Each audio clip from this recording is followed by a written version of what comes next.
because speaking is the most visible part of a language, we know there's writing, but there's also speaking. That's what we say, isn't it? Can you speak Spanish? Can you speak French? As if speaking was... It's what we judge people on. Can they speak it? We don't say to people, can you write French? Of course not. Or can you understand a spoken message of French? Or there's this belief that speaking is the tool by which you solidify the rest. So if you're halfway down the stream, midstream, because you speak, you'll understand what's upstream. You see?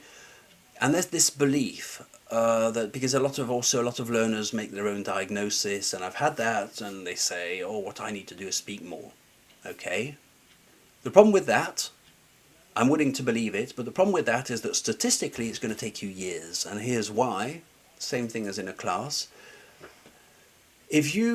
Let's talk about the passive. Okay, one example, passive.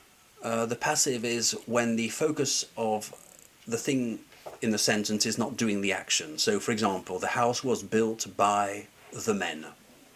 The house is not doing something, it's being built by the men.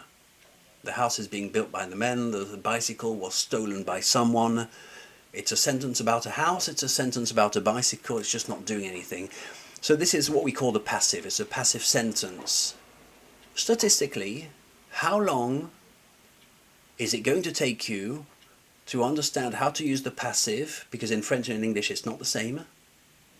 How long is it going to take you to know all about the passive by speaking, or watching films, or playing with an app?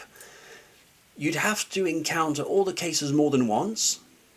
You'd have to understand what you're seeing and what you're hearing. You'd have to pause on your film and say, oh, what did they just say? That's interesting. Wow, I never knew that. What?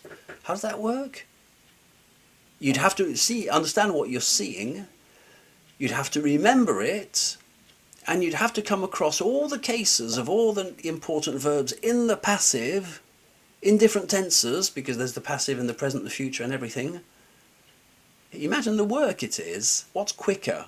Hoping you encounter it in your conversations? Or going straight to the worksheet, going straight to the skill and knowing where the skill starts and where the skill ends? What's quicker, really?